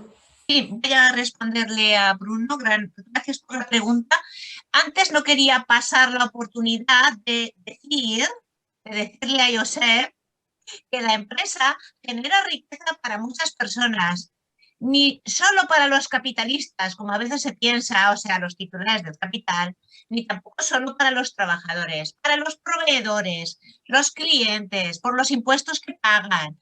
Es decir, la empresa, las empresas, personas interesadas en el funcionamiento de una empresa son mucho más allá que meramente los trabajadores. Pero bueno, esto para recordarlo. En cuanto a la pregunta que hace Bruno, sí, yo sé que la Diputación de Guipúzcoa promueve las ayudas y promueve mucho, lleva muchos años investigando, pensando en fórmulas para, fijaros, ellos tienen un objetivo muy interesante. Hemos hablado hace un momento de blindarse de estas empresas que se constituyen en fórmulas de economía social para blindarse. Otro fenómeno es que los trabajadores, si van comprando acciones o participaciones de las empresas, contribuyen a que estas no se deslaocalicen. Y este es un objetivo que mueve mucho a la Diputación de Guipúzcoa, ¿vale? Es decir, que las empresas guipuzcoanas sigan siendo guipuzcoanas. Qué mejor que la propiedad esté en manos de la gente de Guipúzcoa y de los trabajadores, ¿vale? No nos olvidemos también de este otro efecto que es bueno para los territorios, ¿vale? Entonces, esas ayudas de las que me ha preguntado Bruno si lo conocía, mira, esas ayudas son las que hicieron posible el despegue de la sociedad laboral en una ley del año 64. Si es que no hay nada nuevo. Esto ya teníamos una ley en el 64 que decía: se da capital a los trabajadores que quieran comprar acciones de sus empresas. Y esto se hizo así porque en el año 63 es cuando se crea la SALTU, la Sociedad Anónima Laboral de los Transportes Urbanos de Valencia. Hasta entonces, las líneas de ayuda de ese Fondo Nacional de Protección al Trabajo, que yo he citado antes, de la época de Franco, años 60, era una ley del año 60, esas ayudas eran para crear empleo y se daban para constituir cooperativas o entrar en cooperativas como socios. Pero en el año 63 es cuando se vio la necesidad de transformar una sociedad anónima, como era la compañía de autobuses o algo así se llamaba, de Valencia, de comprarla los trabajadores, ¿vale? Y ahí entró en juego, desde luego, el interés de los sindicalistas en que los trabajadores no dejaran de ser trabajadores y no dejaran de estar sindicados en el sindicato. Y no interesaba la fórmula cooperativa, porque efectivamente en la cooperativa no tienen esa relación laboral. Tú dices autónomos, bueno, son, diríamos, autogestión. No hay una relación laboral y tradicionalmente no había habido ese sindicalismo. Pero es esa ley, eso en el año 64 se dicta una orden de ayudas que dice: las ayudas se van a dar para que compres acciones o participaciones, bueno, acciones hablaban, de cualquier tipo de empresa. Y no iba dirigida a las personas desempleadas, como hasta ese momento. También para la gente que ya estaba empleada en su empresa, para ir comprando las acciones de su empresa. Por tanto, esa medida la hemos tenido en España en el año 64. Hasta el año 78 no se habló de sociedad laboral. Hasta el año 86 no se reguló por primera las sociedades laborales. Pero antes de que le pusiéramos etiqueta y creáramos una forma jurídica determinada, lo que teníamos eran ayudas directas a los trabajadores para comprar las acciones de su empresa, para hacerse con el capital de su empresa, para por lo menos tener un control en su empresa. Es que no hace falta quedarte con la propiedad de tu empresa, basta con tener el control para tener información, estar sentándote en los órganos de gobierno. Eso es muy importante para el trabajador, muy importante, porque así tiene información y puede prevenir y puede aportar mucho también, ¿eh? Bueno, pues bravo por las ayudas de la Diputación de Guipúzcoa, bravo por los esfuerzos que vienen haciendo desde hace años, y la medida esa es una medida que hemos tenido nosotros también, ya os digo, desde el año 64 hasta que se crea la sociedad laboral, que ya entonces la integra, ¿no? Es para crear una sociedad laboral. Muy bien, gracias Bruno por tu intervención, por tu pregunta. Gabriel Abascal ha pedido la palabra. ¿Estás por ahí, Gabriel? Sí. A ver, Bueno, en primer lugar, felicitar a los ponentes y a los organizadores por un coloquio que yo creo que no se agota en sí mismo hoy. Yo creo que esto a mí me está sugiriendo bastantes cosas, todo y que llevo vinculado a estas historias, pues bueno, con el amigo Josep Llavina nos conocimos, ¿qué debe hacer? 40 años o así en este movimiento. En mi caso, en su día, como abogado laboralista al servicio del Sindicato de Comisiones Obreras. Por tanto, que me tocó redactar los estatutos de alguna sociedad laboral entonces. Posteriormente, después, como dirigente sindical ya en otros sectores. Y en ese sentido yo tengo que decir que sí, que hubo, lo ha dicho Gemma a lo largo de sus intervenciones, hubo una implicación muy fuerte, más que del sindicato, de los sindicalistas, para tirar adelante ese proceso. Y yo creo que después hubo un enfriamiento por razones diversas, pero yo creo que porque culturalmente no se acaba de entender la cosa. Y yo añadiría también por factores ideológicos. El amigo Pere Rusiñol, director de Alternativas Económicas, hace un año más o menos me pidió un artículo para hablar de esto, que expresara mi opinión. Yo creo que hay razones ideológicas, tanto en el movimiento obrero llamado reformista como el llamado revolucionario, que ya vienen desde las polémicas de Rosa Luxemburgo y Kautsky, donde a las cooperativas se les considera que el movimiento obrero está alejado de estas cuestiones. Solamente, pues, a raíz de la doctrina social de la Iglesia de León XIII, la Renovarum, etcétera, pues sí que sectores de trabajadores cristianos ahí intentan hacer alguna cosa, pero en Europa no fueron nunca, con alguna excepción, como en Italia, grandes sindicatos, ni en España, ni en Francia, ni en Bélgica, ni en Alemania. Por tanto, yo creo que eso ha pesado y valdría la pena que alguien que tenga tiempo se dedique a estudiar más en profundidad estas razones ideológicas que yo creo que se transforman después en una cultura organizativa que no favorece. Y que yo, que soy de estas personas implicadas en estos trabajos en comisiones obreras de Cataluña, hasta ahora que me he trasladado a residir a Valencia, pues creo que no se acaba de entender la importancia para que el sindicato siga teniendo una influencia política. Es decir, el sindicato, en mi opinión, y yo creo que en la opinión de muchas otras personas, no debe limitarse a la reivindicación de las mejoras salariales, de las condiciones de trabajo, que también, obviamente, pero también, sobre todo los sindicatos que se definen como sociopolíticos, a tener una influencia en cuestiones más generales. Por tanto, avanzar en la democracia en la empresa, con todas las fórmulas que están apareciendo aquí, cooperativas, sociedades laborales, sociedades participadas, etcétera, yo creo que es clave y requiere que haya pues, una cultura un pelín diferente. Por otra parte, y acabo con esta cuestión, yo creo que, por ejemplo, hemos de tener presente, yo lo he dicho en un escrito que he hecho en el chat, hay muchos sindicatos. También Gemma ha hablado de Argentina, pero no solo Argentina, Uruguay y Brasil. Resulta chocante que cuando el compañero Lula, líder metalúrgico y presidente de la República en Brasil, viene a España, tanto UGT como comisiones, actos con él.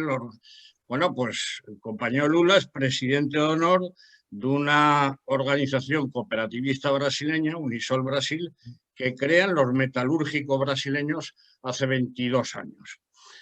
Por tanto, hay implicación. Si nos vamos a América del Norte, pues yo lo he puesto ahí, la Confederación Sindical Canadiense, que es capaz de crear instrumentos financieros como la Caixa Desjardins, que es un instrumento muy potente y que resuelve muchas de las cosas que se han dicho hoy aquí en la mesa. Y acabo con una cosa, es que hasta la OIT, que es una agencia tripartita con los representantes de los gobiernos, de los sindicatos y de los empresarios, desde hace años desde que plantea en el año 99 la estrategia del trabajo decente, sitúa el tema de la economía social y la necesidad de que los sindicatos se impliquen ahí. Y hay cantidad de literatura, de documentos de la OIT sobre este tema, cantidad. Por tanto, yo creo que es que no estamos hablando de cosas raras. Implica, alguien lo ha dicho por ahí, la necesidad de un ayornamiento como organizaciones que quieren, bueno, pues estar situadas y no acabar reducidas a grandes centros de trabajo que cada vez son menos, o a las administraciones públicas, porque eso no es, desde luego, el futuro. Yo creo que ya digo, felicito a los organizadores y creo que de este debate surgen muchas cosas para seguir trabajando. Nada más. Fenomenal. Muchas gracias, Gabriel. Josep o Gemma, ¿queréis hacer algún comentario a lo que ha dicho Gabriel? Totalmente de acuerdo. Totalmente de acuerdo con lo que ha dicho Gabriel. No has formulado ninguna pregunta, entiendo yo. Has hecho una valoración y la comparto totalmente. Y como veo manos levantadas, pues casi prefiero callarme y esperar que haya más preguntas. Muy bueno, bien. yo también comparto la intervención que ha hecho Gabriel. Son reflexiones que hemos comentado muchas veces. Sí, la comparto perfectamente, esta reflexión. Muy bien, estupendo. ¿Quién más quiere intervenir? Por favor, que levante la mano. Patricia tiene una palabra pedida. Patricia. Patricia. Muy bien. Adelante, Patricia. Hola. Bueno, simplemente era hacer una recopilación de algunas de las intervenciones, ¿no? Y hacer también una pequeña síntesis o también aportar desde otro punto de vista, ¿no? Que también es transversal a muchas áreas y a muchos de los que estamos aquí como participantes. Perdona, Patricia. Perdón por interrumpirte, ¿te podías presentar, decirnos con quién trabajas? Sí, mi nombre es Patricia, soy exalumna del Máster de Economía Social del UDESCOP de la Universidad de Valencia y bueno, en este caso a día de hoy trabajo como técnica de promoción económica en la empresa pública del Ayuntamiento de Burjasot. O sea que trato un poco desde el punto de vista de investigación, que seguimos colaborando con la universidad, desde nuestro trato directo con la propia federación de cooperativas, como en la propia realidad, ¿no? Que trabajamos con los ciudadanos, entonces puedo quizá aportar algunos puntos de vista, incluso desde el punto de vista local, ¿no? Porque estamos hablando de micropymes. Bueno, y también es una pata que también nos tendremos que hacer ver nosotros como técnicos de promoción económica, porque no llega a nosotros esa información de esos posibles traspasos o sucesiones o jubilaciones y que nosotros también podamos servir de nexo. Y esto aquí también tienen que intervenir los poderes, ¿no? No solamente nosotros como lo local, sino quizá algunos poderes como la Generalitat, que nos ayuden también a poder desarrollar quizá una red, ¿no? Y lanzo aquí una idea que me iba surgiendo conforme se iba hablando, algún tipo de red en el que se pueda hacer conectar a los pueblos o a las entidades, a los técnicos de promoción económica de alguna manera, junto con la federación, montar algún tipo de plataforma que nos permita centralizar o la voluntad de aquellas personas que se van a jubilar, decir, bueno, pues yo no quiero que mi empresa muera, sino que quiero que se traspase y que sea nuestra función como técnicos de promoción económica, quizá avalar con planes de viabilidad, que ya lo hacemos, ¿no? En el día a día, pero bueno, que se haga de una manera quizá más regulada, con lo que se estaba hablando también de incluso impulsar medidas financieras o instrumentos financieros que nos permitan también desde lo local apoyar estas iniciativas, ¿no? Pero bueno, como el marco de reflexión empezaba sobre el planteamiento de los sindicatos, ¿no? Al margen de la idea que acabo de lanzar aquí, bajo mi punto de vista, ¿no? La reflexión sobre los sindicatos, pues bueno, yo creo que en profundidad proviene también de la forma del propio cambio en la propia sucesión histórica, en la forma de la lucha, ¿no? De la propia idiosincrasia del propio sindicato, ¿no? Cómo ha ido cambiando a lo largo de los años y ha ido abandonando diversas formas de lucha y transformándose básicamente en modelos de gestión o de concertación social de formación, ¿no? De impartir formación, quizá abandonando también esa pata de que le falta de impulso militante, ¿no? O de impulso activista que algún interviniente hacía antes referencia, ¿no? Y yo creo que, como decía Paco Álvarez también en el chat, que yo creo que todas las organizaciones durante mucho tiempo, durante esta última década, sobre todo desde la última crisis, estamos en periodos de reflexión profunda, ¿no? Sobre nuestras propias identidades, y decía que los propios sindicatos tienen que reflexionar sobre su propia funcionalidad, no dentro del marco de la economía social, sino en todos los sectores. Yo creo que eso todas las organizaciones políticas, sindicales y organizativas en general es algo que se llevan planteando desde hace muchísimo tiempo. Y con respecto al tema de propuestas, ¿no? Yo creo que ahí como pata de alumna, sí que se nombraba antes propuestas. Yo creo que desde la propia universidad sí se han hecho propuestas a través de trabajos final de máster, a través de tesis doctorales. Comentaba Gema, ¿no? Que COQUE, por ejemplo, desde el año 2008 hablaba de recuperación de empresas, de transformación de empresas desde un punto de vista quizá desde el proceso más desde la industrialización, ¿no? Que era algo que también hemos ido perdiendo en el marco de la propia Comunidad Valenciana. O sea, el proceso de desindustrialización, así como el propio modelo de ducha, pues también se ha ido diluyendo.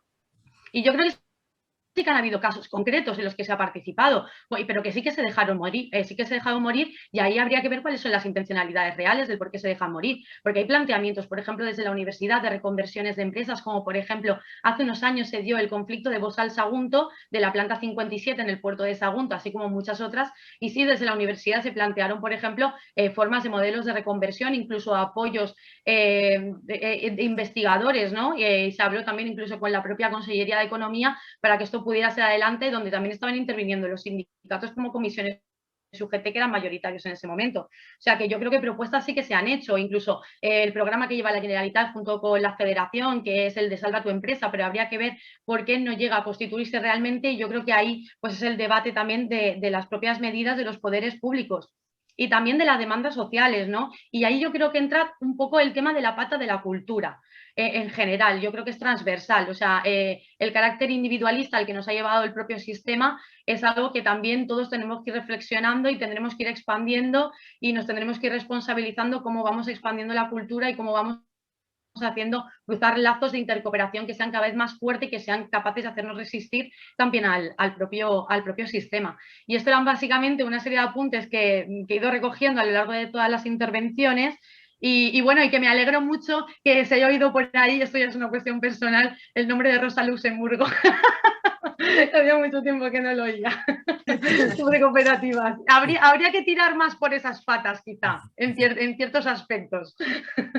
Bueno, muchas gracias. Pero de todas maneras, en este caso no es modelo, ni Rosa Luxemburgo ni Bestein, creo sinceramente. En Socialismo y Revolución no deja precisamente el cooperativismo muy... vamos, que no, que lo combate Bestein, pero lo combaten los fabianos británicos, que influyen mucho en la creación del Labour Party, etcétera. Entonces, ese es un problema que yo creo que determina, aunque quede ahí, aunque mucha gente no haya leído a Rosa Luxemburgo, ni a Bestein, ni a los fabianos, pero ahí está ese elemento cultural en cualquier estructura sindical. Eso lo hemos visto los que hemos estado allí muy implicados y seguimos estando implicados. Muy bien, gracias Patricia por tus comentarios. Víctor, ¿que has pedido la palabra? Víctor, perdona, no se te oye. Tendrías que activar tu micrófono. No te oímos. Debes de estar silenciado. No. No está silenciado, pero debe tener algún problema con un micro porque no se oye. No se ve el símbolo del micrófono, ¿no? Es algún problema de su conexión de ordenador.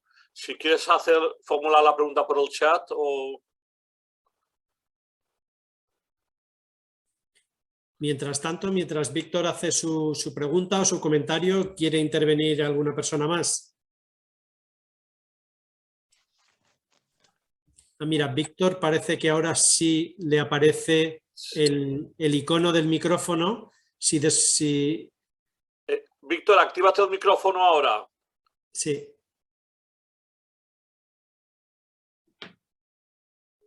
Ahora. Ahora, perfecto. Adelante. No. Vaya. Qué faena. Víctor, perdona. no te oímos de nuevo. No sé, algún problema hay con tu micrófono que no funciona. Bueno, Josep, ahora Víctor intenta de nuevo activar el micrófono, porque sí vemos el icono.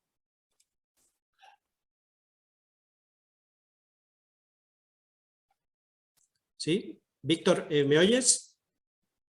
Intenta activar ahora el micrófono.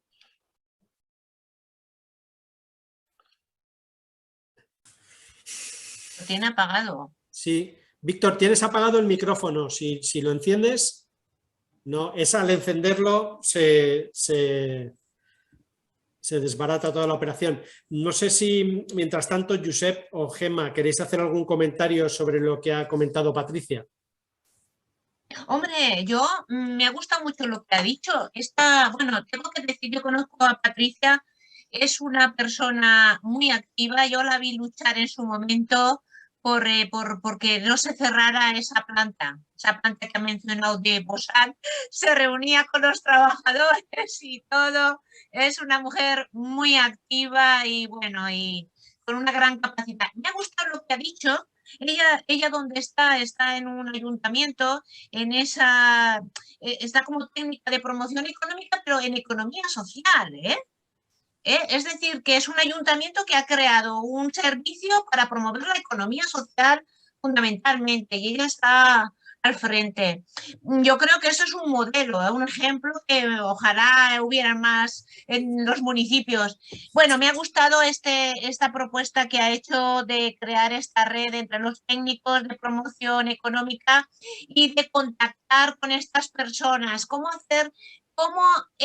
casar estas personas que se van a jubilar y que van a cerrar y que no tienen apoyo de ningún tipo, cómo acercarlas a estos técnicos. Es que a veces tenemos los recursos y dices, ¿y por qué no tiene alcance? ¿No? Este es un problema grave. No todos los ayuntamientos tienen personas o servicios como este, en el que ya está, que deberían de tenerlo todos para promover el empleo y el emprendimiento, pero claro, luego hay que conectar, ¿no?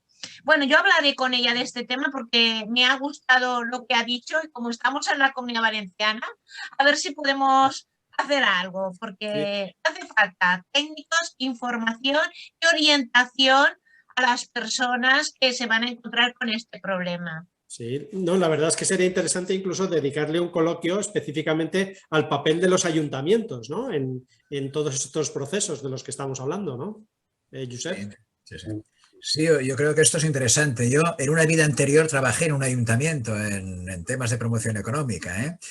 Y realmente pues es interesante ver la evolución que han tenido durante todo este periodo.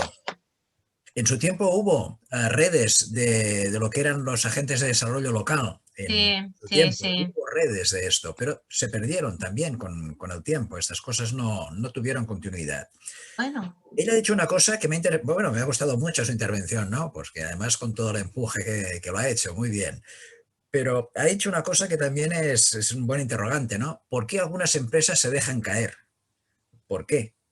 Sí. Y me ha venido a mí a la memoria pues un triste recuerdo. En Cataluña hace muchos años hubo una empresa pionera en eólica que era Ecotecnia. Era una empresa puntera en toda Europa, en Cataluña. Una gran cooperativa. Y esta cooperativa, en el momento de hacer unas inversiones, pues desde la propia Generalitat se la dejó caer. En aquel momento se hizo la apuesta por el gas natural con el señor Durán Farrell para todo lo que era la producción de energía eléctrica. Y se dejó caer a una cooperativa puntera increíble en energía eólica. Hace 20 años. O sea, increíble. O sea, a veces los intereses económicos no juegan a favor de las buenas iniciativas, por así decirlo, de la economía social. Estas son cosas también que hay que ver, que también están ahí. Muy bien. Víctor, yo no sé si estás allí, pero ha sido imposible escucharte o solucionar el problema con tu micrófono. No te oímos. Te vemos hablar y mover los labios, pero no te escuchamos. Una faena. Sí. Ignacio, ¿querías intervenir tú? Sí, bueno, a mí me parece, pero claro, intervengo porque no hay otros que quieran intervenir o no estamos al final del debate. A mí me parece que hemos inaugurado este coloquio, esta fase del coloquio de la serie que llevamos, refiriéndonos a los sindicatos, pero en realidad lo que surge aquí es que es la sociedad, no solo los sindicatos, digamos, los movimientos sociales, los que han estado en algún momento y durante un periodo de tiempo, digamos, a la defensiva en el contexto sociopolítico. O sea, los sindicatos, comisiones obreras en particular, yo he hablado con UNAI, he hablado con Tocho, y desde hace tiempo están en esto, pero están en esto desde una situación muy defensiva, porque la batalla que se fraguó en la crisis del 2008 no fue para recuperar empresas, fue para cargarse a los sindicatos, y los sindicatos se quedaron realmente incapacitados para hacer grandes batallas en lo que eran los espacios participativos. En realidad, desde el 2008 los sindicatos están, y casi antes de toda la ofensiva neoliberal contra el sindicalismo, quizá antes, pues están a la defensiva y solo defendiendo derechos, intentando que no les arrebaten derechos. Igual pasa con el conjunto del movimiento progresista, con el movimiento sindical. O sea que cuando hablamos de los ayuntamientos o hablamos de movimientos participativos de mil formas, en realidad ha habido vaivenes y debilidades que afectan a muchas partes de la sociedad, ¿no?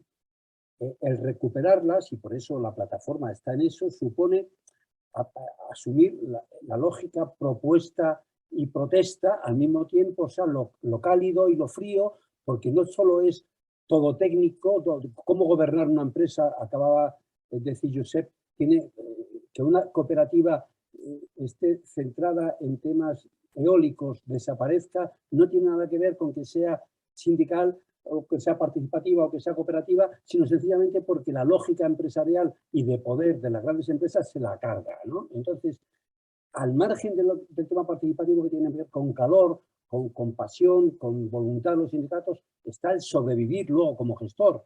Y sobrevivir es una cosa que muchas veces tiene que ver con la frialdad de los números y con la frialdad de lo que es una mayor eficiencia, mayor innovación, mayor participación.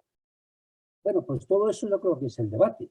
El debate tiene muchos elementos cálidos, muchos elementos de cómo hacer, de cómo incidir en que los sindicatos den un salto más, de cómo vean el mundo de otra forma, cada vez más abierto, y yo creo que lo están viendo, y al mismo tiempo aprender a cuando nos toca, ponernos, digamos, las calzas y resolver los problemas concretos que supone un momento concreto en una empresa concreta.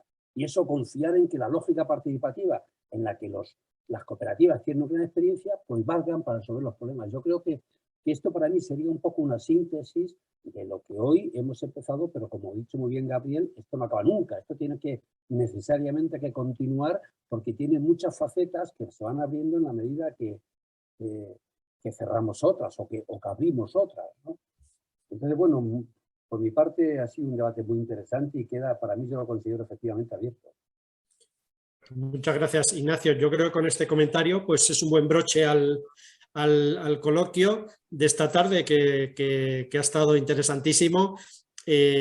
Muchísimas gracias a Gemma y a Josep por sus intervenciones y su participación esta tarde en la mesa redonda.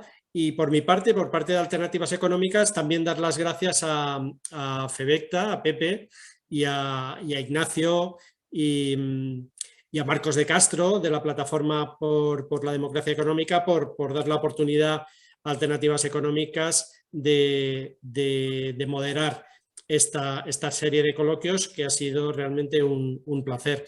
Así que nada, un saludo para todos. Muchas gracias. Pepe, Ignacio, os dejo la palabra para que enviéis un mensaje de despedida. Sí, simplemente deciros que la grabación mañana la subiremos a la página web de la plataforma y estará disponible para todas las personas que habéis participado y aquellas que quieran seguir profundizando en las medidas que se pueden poner en marcha después de la COVID y recuperar empresas y de qué manera también los sindicatos se pueden comprometer mucho más en esta tarea de todos. Gemma, creo que... Sí, me muero de ganas por decir algo, por decir una última cosa, sí, porque esto es muy importante y no quería irme sin hablar de ello. Y es, tenemos un marco jurídico que dificulta muchísimo que los trabajadores puedan quedarse con una empresa en crisis.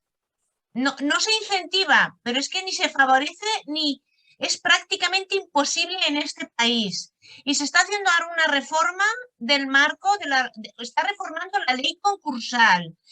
Y seguimos en la misma. No hay una mínima brecha que favorezca, que se regule específicamente la transmisión de la empresa, que se informe previamente a los trabajadores por si quieren comprarla o que se les dé determinada información.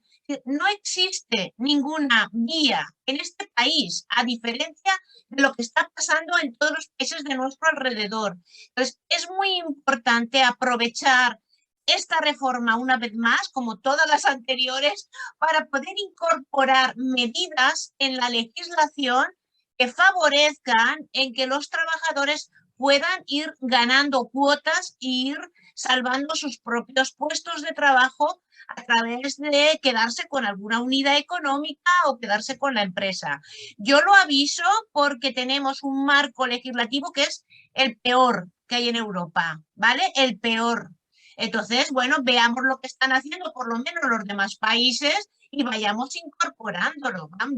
Yo no me podía ir hablando de recuperación de empresas y en un periodo en que se espera que cuando acabe la moratoria van a haber más concursos todavía y este problema de sucesión de empresa del que ya hablaba, entonces hay que ponerse ya a trabajar. Hay muchas cosas que hacer, pero esto hay que tomarlo en serio. O sea, esta reunión tenemos que multiplicarla más veces con ideas y en fin, no sé, hay que ponerse a trabajar y, por supuesto, los sindicatos tienen una posición privilegiada porque están organizados a nivel europeo, a nivel nacional, a diferencia de las empresas que están fraccionadas. Y no te digo los trabajadores, que solo se conocen a aquellos con los que trabajan. Por tanto, podría ser, desde luego, una vía de información y de activación de procesos de reconversión. Y no me enrollo más, pero el momento oportuno es este. Y hace falta. Sí, creo que Lola puede aportar algo al respecto. Lola.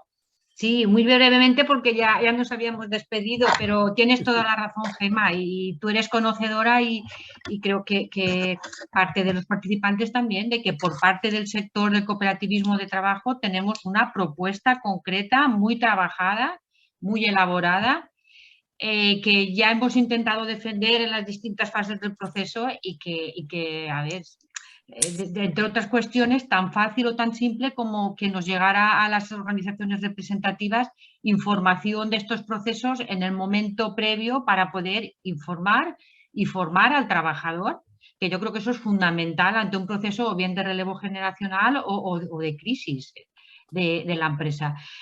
Pero vamos, es que no hemos conseguido ni esa primera participación, el que nos lleguen estos procesos, el que nos lleguen estas entidades en estos puntos. Y ahí yo sí que, y ya no hablo por Febecta, pero personalmente yo encuentro cierta reticencia ahí en los sindicatos.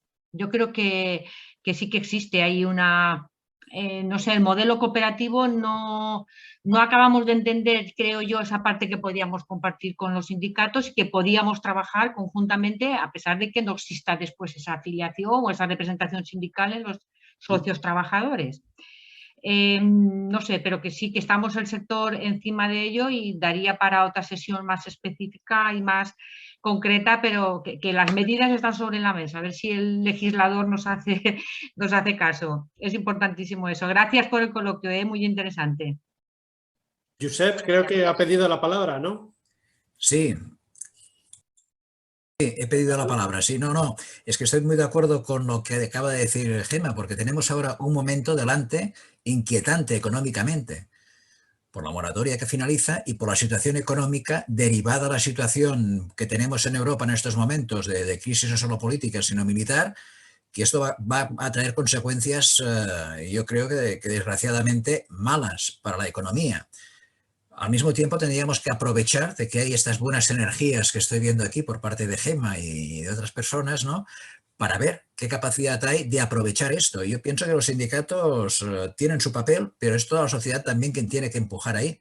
Los sindicatos, en definitiva, son un reflejo más de la sociedad y depende de las presiones que tengan, también actúan. Por lo tanto, yo creo que ahí hay que hacer un esfuerzo para ver qué se puede hacer en todo esto, ¿no? Yo quiero ser optimista y quiero pensar que en estos momentos también la opción sindical en general, con las nuevas energías que tiene, las nuevas personas que están al frente de los sindicatos, estarán por la labor, aunque con algunas reticencias, pero estarán por la labor. Yo creo que, en fin, está el tema abierto. Yo creo que el paso siempre genera conflictos. No está mal que admitamos esos conflictos. La lógica sindical es una. Cuando hablamos con los sindicatos y nuestro papel de plataforma es recoger todas las perspectivas y crear una dialéctica interna. No estar de acuerdo todos en todo, sino reconocer la diversidad y la complejidad que tiene lo que es la participación social en la economía y lo que es la participación social en las empresas y en los modelos empresariales. Por tanto, es inaugurar una lógica de lenguajes y de entendimiento en el que, por un lado y por otro, pues vayamos avanzando. Esto es nada más que eso, organizar debates y generar sinergias entre los grupos que hay aquí muy diversos, que son academia, que son la economía social, que son los sindicatos y que es plataformas como la nuestra. Este es el camino, no queda otra. Esta es nuestra propuesta y bueno, los invitamos para estar cerca y seguir colaborando, individualmente y colectivamente. Y bueno, encantado del debate, por supuesto. ¿Alguna por mí? No, buenas tardes a todos y a ver si continuamos, ¿eh? Estupendo, pues nada, muchas gracias. Muchas gracias a todos. Muchas gracias a todos. Adiós. Hasta luego. Adiós. Adiós.